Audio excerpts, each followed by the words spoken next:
Yeah, it's a good question. Okay, so the way that I would say we should conceptualize let's say youth and young adults, so people under the age of 24.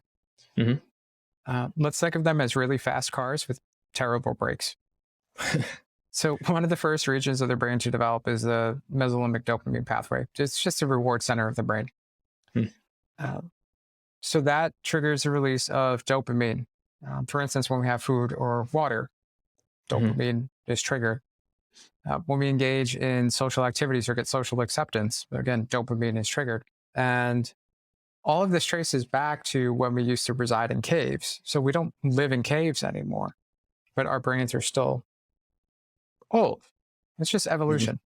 So the reason that those activities were reinforced with dopamine, which makes you feel good, was because it increased the likelihood that you would get to the age of maturation. And then once you got to the age of maturations, well, then you had this new activity to engage in, sex, which triggers the release of dopamine. It feels good. It reinforces, thereby increasing the likelihood that you're going to do it. So all of that was meant to ensure that the species of mankind would survive. Mhm. So I said, we don't live in caves anymore, but one of the first regions for us to develop in our brains is mesolimbic dopamine pathway, the reward center. Mhm.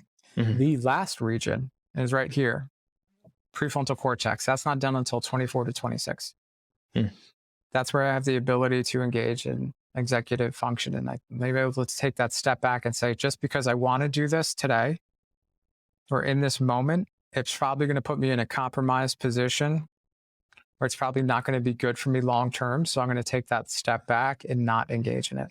So that's the break-in system in our analogy.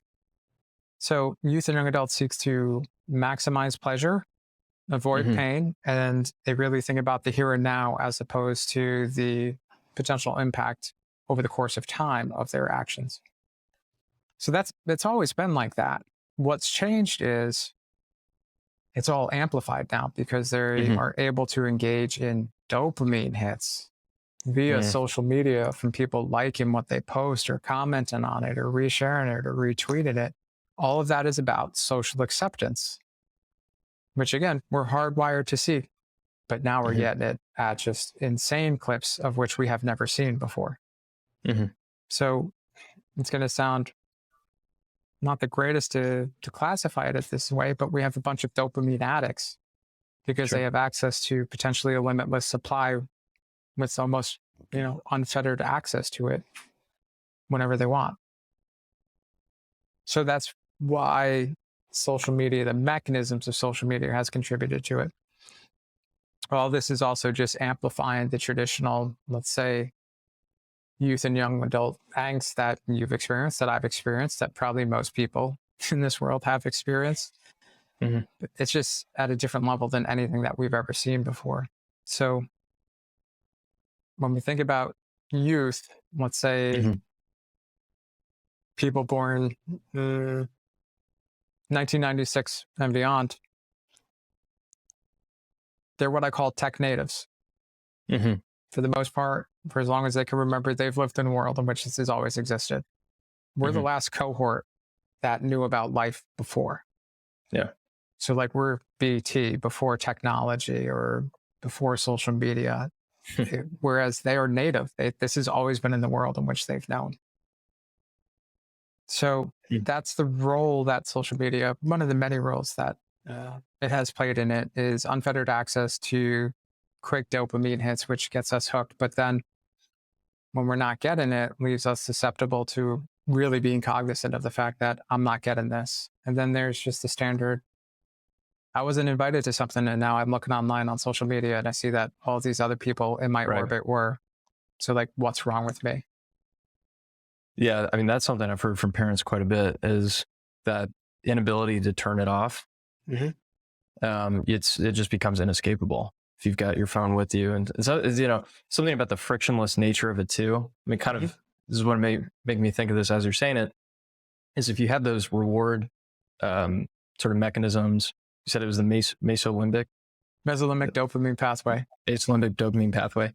Yep. If you have those can be activated with significantly less effort than the physical constraints of reality would have allowed you to prior to having access to like devices, then it would make sense that you would, constantly go back to the thing that's going to activate it. So it's almost like, I guess, to go back to my original question about the negative side effects, would it be then possible that there's something inherent about those things in the digital world that are, as it has existed in the past 14 years, that are activating the dopamine pathways that like pull people down in some way? Because because the sort of counter to that, I'd be like, well, why aren't there like 16-year-old billionaires who are like, solving, energy crises or something like that, right?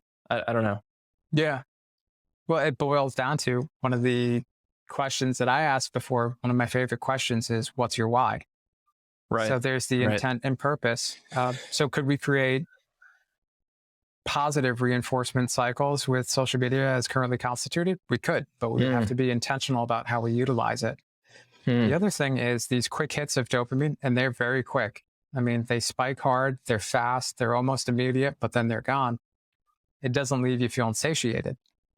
So you could go online after this, or let's say me, I could go on social media after this and 30 people could like something that I post. It's not going to fill my cup as much as engaging in what I'm doing with you right now, which is face-to-face, in this case digital, but still face-to-face actual connection that has some depth and meaning to it. Interesting. So it goes back to the point before, if we ascribe value to things that we have to work for. Yeah. The key word you used was frictionless. It's so easy to post things and react to things on social media. It's eating like a cheese puff. Whereas actual conversation and connection is like a whole meal. It takes more prep. It takes more time. It's not nearly as fast, but it makes me feel much fuller. Is there, is the underlying like physiology or circuitry behind those two different situations, is that understood? Like what's the difference? Like what's going on when you feel sated versus the cheese puff? Yeah. I don't know. Yeah. So it's, in essence, it's different levels of fulfillment. The cheese puff is, like in our social media example, would actually be most similar to like cocaine or slot machines. Yeah. Where it really causes like a sky high activation of anticipation. So when we look at neurological adaptation for somebody that's like a stimulant user, like cocaine, for instance, the peak activation of dopamine is not when they use, it's in the moment that they've decided I'm going to, and that initiates the anticipation cycle.